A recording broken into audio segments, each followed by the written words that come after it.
5, 4, 3, 2, 1. Happy Friday, everybody.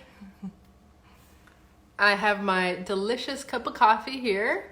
Although we just ordered Rainforest coffee from Earth Cafe, which is organic deliciousness.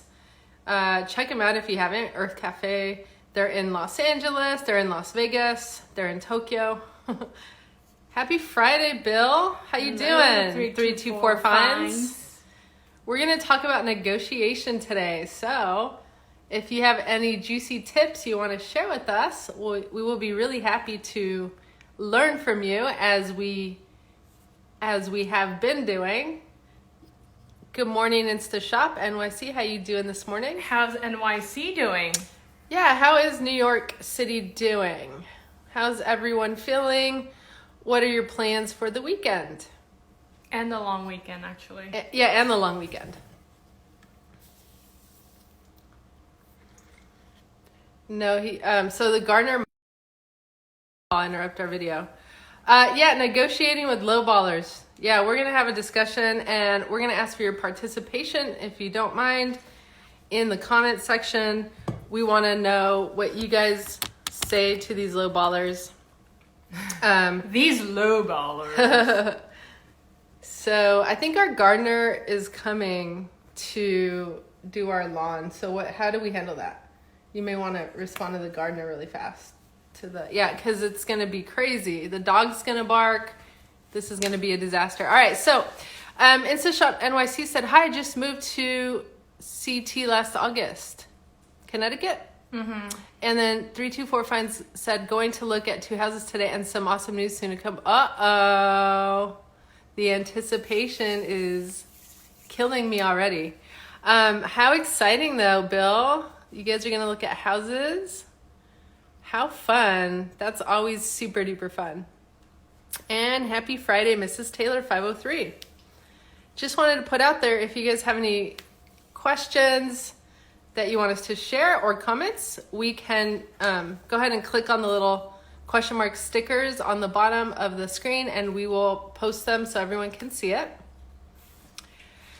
And if you could please type in, what's your negotiation strategy? Please share below and we'll share ours with you guys. How do you guys handle lowballers? I know everyone has to encounter that. Our negotiation strategy is this way.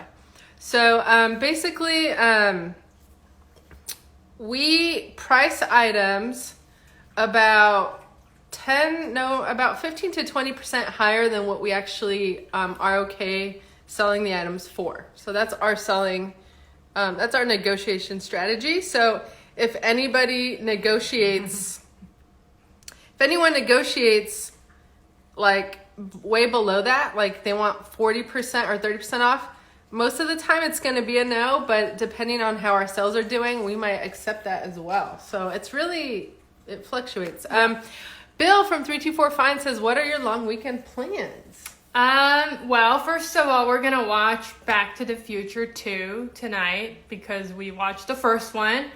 And we are going to unbox all our findings from our free pickups. So it'll be interesting. Yeah, we had a couple of free pickups a couple weeks ago, and they've been sitting in the garage. So we're hoping to make a video on that. And the items look really promising, so we're excited. We also purchased stuff on an estate sale, so maybe we'll do a video on that. So that's kind of it for us. I've been longing for a bike. But that's money. So I don't know. We don't have bikes and I've been longing for one. Like I would love to go bike riding. It seems really cool and nice to do that. InstaShop from NYC says NYC and New Jersey are doing much better. Numbers falling. Well, that's really great to hear. In California, numbers are still actually rising over here. Bill says, depends on my mood. Actually, I always leave room for counter offers on my listing price. Yeah, awesome. Yeah, exactly. It does really depend on the mood. I totally agree with that. Like, like we said, if we feel like we need sales, we will definitely go down a bit more than 20%. So before you start talking about pricing with your buyer, identify all the ways your item will benefit. Identify a win-win situation for you both, basically. For example, you can offer free shipping, free return, and also consider the availability of your item. Is it rare? Is it easy to find? So those are the type of things you want to consider. Yeah, and also like where are you compared to your competitors, right? You want to be exactly in the same kind of level, right? You don't want to be too high because people do Google stuff, but you can be a little bit higher sometimes and still get a sale.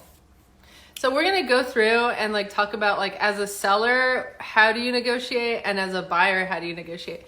Good morning, Glow Girl Glow. How you doing this morning? All right.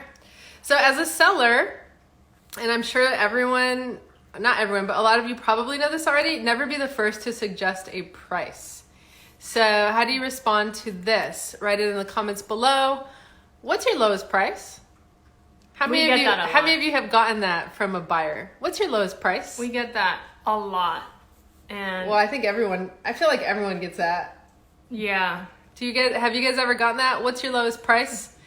And then like, what do you say? Yesterday. Bill got it yesterday. What do you say to that? Like, come on, we have to have like a thing that we say to that, right? Because it happens so often.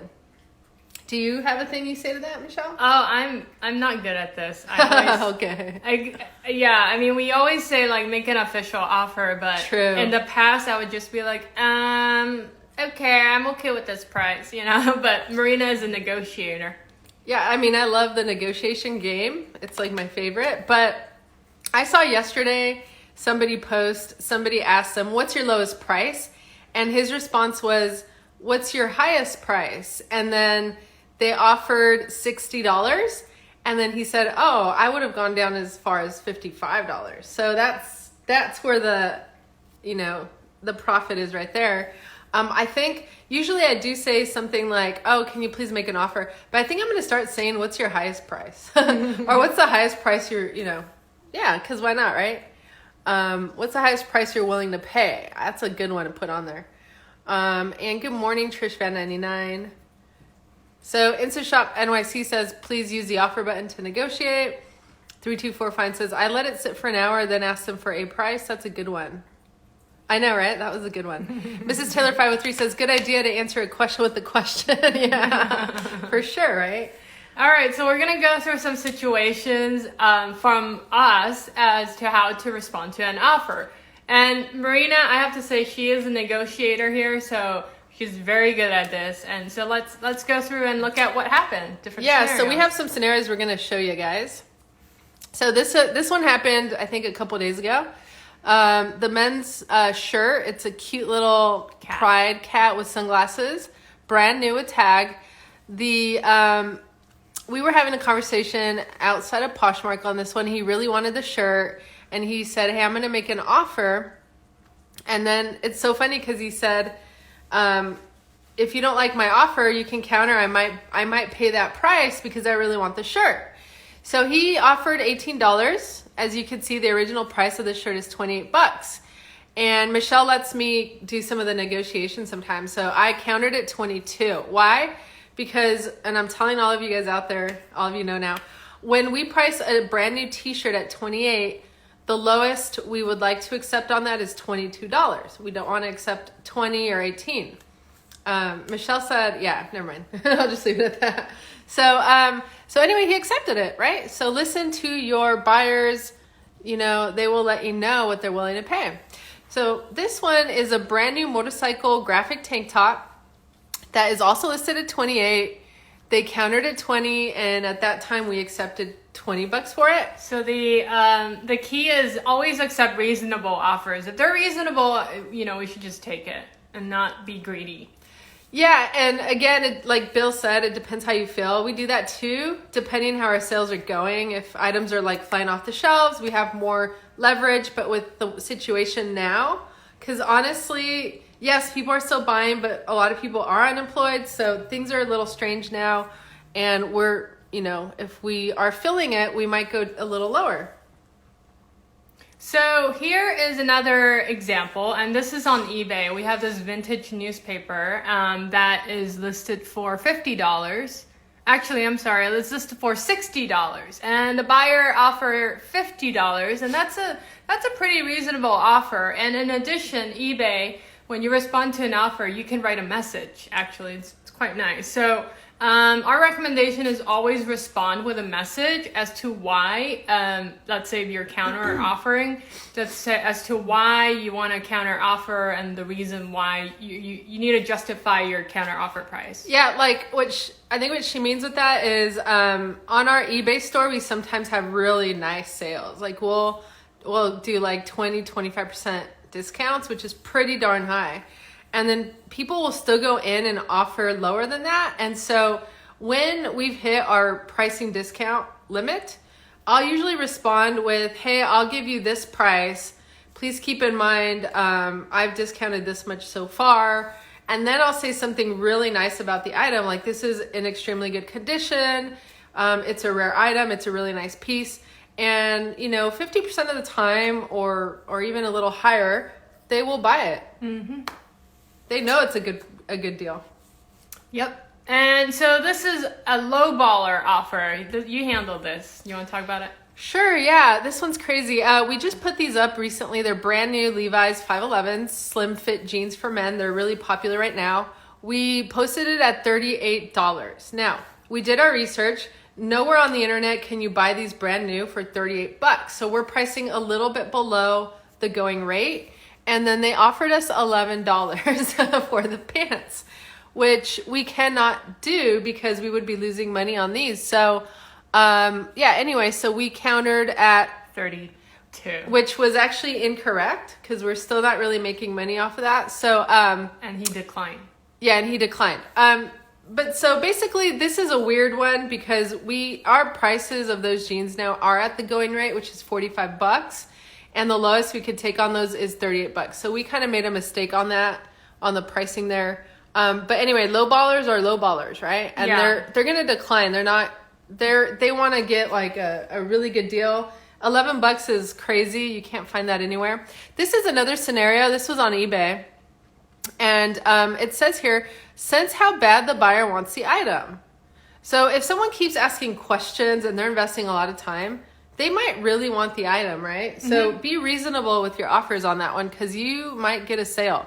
So originally this dress was going for $72. It's a $200 dress, new with tags, and they offered $30, which is ridiculously low. We don't usually decline an offer. We actually countered at $60, which was extremely reasonable, right? And we ended up selling the dress at $55. So they really wanted the dress. The key is if there is a lot of back and forth, it means they really want it. I love this comment. Yeah, agree. I love this comment by InstaShop NYC. She said, sometimes lowballers make you realize you mispriced. 100%. Yeah. And so like at that point, also it makes you wonder like, wait a second, are they a reseller and they're trying to like flip your item? Mm-hmm. But yeah, we make mistakes and we misprice sometimes. So the next one is respond to an offer as soon as possible. I think you hear this a lot from salespeople. They always say like just make a deal as soon as you can because that is when they're emotionally attached to the idea of wanting that item. So for us, we always want to respond as soon as possible to close the deal. Also, know that you have leverage when it's a rare item. Don't feel pressured, especially with low ballers, because you'll get them. Don't feel pressured to sell an item that has a high value for a low price, because those rare items are whatever price you sell them at, they're going to increase in value afterwards. So we have a picture here of a recent poster that we sold. We did give them a deal. Originally, we had it advertised for how much? $200, and they took it for $180. So this kind of poster is timeless. It's gonna, it's a poster of a past presidential inauguration. So it's only gonna go up in value, and we know that. So you don't need to discount it to get rid of it quickly. Let these items sit there, make you some money.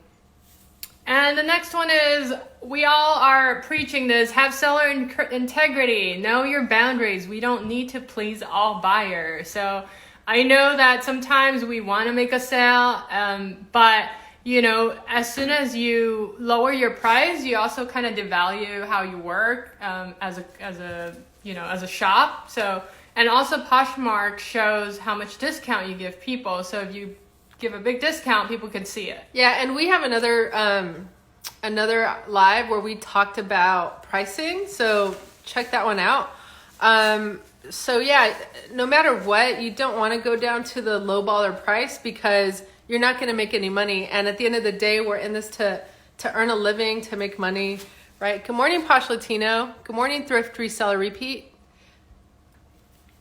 All right, you want to talk about this? Sure, yeah. The odd pricing thing is interesting. If you price an item at 47, just psychologically, people like rounded numbers, right? So doesn't 47 kind of make you feel uncomfortable? Like, doesn't 40 look prettier? Thrift Sell Repeat says, good morning. And Posh Latina says, I love this setup. Thank you so much. So if you price an item at 47, psychologically, the buyer might offer you $40 for the item. And if you're okay at 40, which I hope you priced accordingly, you can just go ahead and accept it. So this is more of a psychological thing. Exactly. People tend to want to round off numbers because it's easier to calculate in their mind. So having odd numbers actually help. Yeah, but the funny thing about this is like on Poshmark with the example that we talked about earlier with the $28 shirt, I counter a $28 shirt at $22 because I keep into account the shipping price that they're paying. So if they're buying a brand new shoe for $22 and they pay $7 shipping, the rounded number is $30. Mm-hmm. So that's another way you can do it. It actually seems to work. It's really, really strange. But Posh Latina says that she uses the same method and it does help. Good morning, Dawn Souther Fines. Happy Friday. All right, so we talked about being a seller. How do you negotiate pricing? What about a buyer? So this is in regards to when you go sourcing, when you go to garage sales. How do you negotiate with now the seller? So number one key is really research on comps before you even talk pricing. Go on eBay, go on SaleHound, look up how much your item is worth. Google. So you can also check if the seller is a reseller because actually, it doesn't really matter, but I almost feel like you have a little bit more leverage if they're not a reseller because they're not used to negotiating, right, in the same manner that we are. So you may be able to grab a little bit better pricing, but not necessarily. Even if they're a reseller, you could make a bundle and their resellers are there to make money. So you might get a good deal in that manner as well. Well, number three is offer a bundle deal. Always offer a bundle price versus price per piece. So I made this mistake 2 days ago. We were trying to buy these board games and there were 9 or 10 board games. And I actually offered to hey, what about this much per board game? But Marina's suggestion is, why don't you need a bundle and give them a bigger amount? So in their head, they think it's a good deal. Yeah, so basically you'll get a better discount, if you do offer one large sum versus per piece, right? So yeah, there were board games. I think they were being sold at $5 each. And Michelle's like, I'll take all of them for $3 each. And I was like, oh, so how much is that? $30? I'm like, I wonder if you could have offered $25 for all the games. So that's definitely a really good strategy when you are sourcing. Good morning, Just Alex, and good morning, 6 Creative Concepts. Happy Friday. And 324 Fine says he have had a lot of non-Posh seller sales lately. Huh. Nice. So which platforms have you been selling on? Bill from 324 Fines? Oh, sorry. Did I move forward? Oh, okay. Yeah, you're good. All right. So the next key thing is, as a buyer, when you go sourcing, understand why they're selling. So this is related to when you go to garage sale. Is it a moving sale? Is it an estate sale? How bad do they want to get rid of their items? And this is something Marina suggested too. When you buy an item, when you negotiate, you need to kind of get a sense how emotionally tied they are to the items. Yeah, and negotiation, because like if somebody, even like when we're going to a garage sale, if someone's super attached to an item, they'll mention something like, oh, this this belonged to so-and-so, and I could tell they're attached. So I'm really careful making offers on those items because I know they're going to price it way too high. So get a sense of that. We have Thrift Sell Repeat who's saying, look for closets that are closing or downsizing. Sometimes you can get some great deals. Yeah. That's excellent advice, actually. A lot of people do shut down their stores and then they just discount stuff. So you got to move quickly on those. And Bill from 324 Fine says Posh, but the buyers aren't on Posh. Just figured out the 3-hour delayed text. The buyer isn't on the platform. Okay, so that was in response to what he said earlier. What is it? The Posh sellers. They're not Posh sellers. Oh, okay. Interesting. The buyers are not on Posh. Okay. I'm sorry. I'm like losing. There's a little bit of delay. Is there now? Oh, probably. Maybe he'll clarify. Because he said, what did he say? He said, did I miss it? Okay, sorry. We're gonna move forward. All right, and the last number 5 says, understand how much it costs for the buyer. But I did want to go back on this one here. No, never mind. Okay, so understand how much it costs for the buyer. So yeah, definitely you don't want to go in there and be a lowballer, right? Especially if you are buying with your selling account, which you're building a brand, you're building a reputation. I'm not sure if this is what you're talking about, Bill, but some people create accounts, like ghost accounts, to buy things so that they're not... People don't know they're resellers. Yeah, so people don't know they're resellers. I don't know if you guys find that, okay or shady or whatever, but I understand that because you don't want to have a bad reputation, build a bad reputation for your brand as a lowballer. And also understanding how much it costs for the buyer, meaning did they get it as a gift? Did they get the item as a gift? Or, just know where it comes from really help you negotiate too. So if you go to a garage sale, ask them, oh, how did you get this? And things like that would help. Yes, and thank you for saying that, Michelle, because actually that's what I wanted to touch on number 4. Let's rewind a little bit. So we actually put ads out saying that we will pick up your items that you don't want for free, right? So in a couple weeks ago, we got some really good hauls of somebody moving, and we're excited to go through them. We're going to make a video and everything about it and let you guys know how much money we're going to make from that. But this last weekend, we had a situation where we asked the person, like, hey, are you moving? Like, why are you giving away your items? And they didn't respond. So that should have been a red flag because we ended up driving about an hour away. When we got there, it was a total dud. We came home empty-handed, right? So don't be afraid to ask questions, and there does need to be transparency, and they need to be open with you and tell you why, because if they're hiding something, then I would definitely be, careful about doing business with them.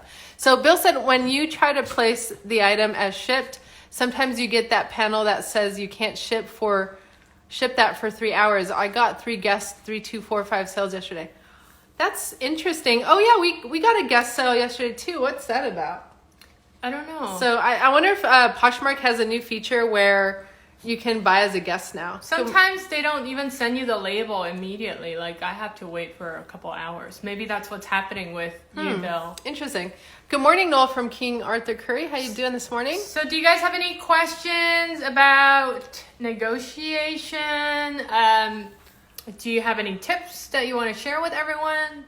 I think this is an interesting topic because every business needs negotiation skills. So Bill said it was an off-platform sale. This is so interesting because I'm wondering if the Poshmark buyers are buying off the platform and we're getting guests on there, which we got one yesterday.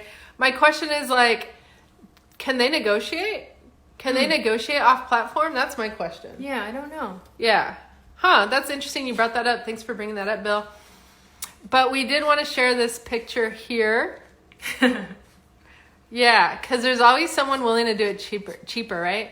So we have a picture of a tattoo artist and this gentleman with a beautiful unicorn picture, and then this guy with 0 drawing skills, like probably as good as my drawing skills.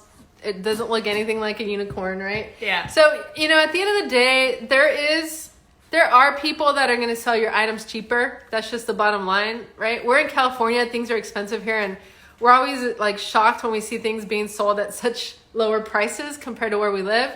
But people are going to buy from you because they know you, they like your brand, they're repeat customers, you've treated them really well. And so something to keep in mind when you're selling so you don't get discouraged. And sometimes how we respond to lowballer is, hey, if you can find a better deal, go for it. Right? It's true. Exactly. All right. Well, thank you guys for joining us on this beautiful Friday morning. We hope you guys have a wonderful weekend. Tomorrow we will not be having our coffee and questions as per usual because we actually have a webinar. It's free. You can sign up through your email and you'll get access to the webinar for free. And the link is in our bio. We're going to talk about OfferUp for an hour tomorrow. It's going to be really good. I hope to see a lot of you guys there. And it's at 10:30. It's at 10:30, the regular time that we would normally have our coffee and questions. And where can they find the info? And the info is in the link in our bio. So on Instagram. On Instagram. Thank you. So Bill from 324 finds us, have a great long weekend, ladies. And Thrift Sell Repeat says, have a great weekend. Thank you guys so much. See you tomorrow.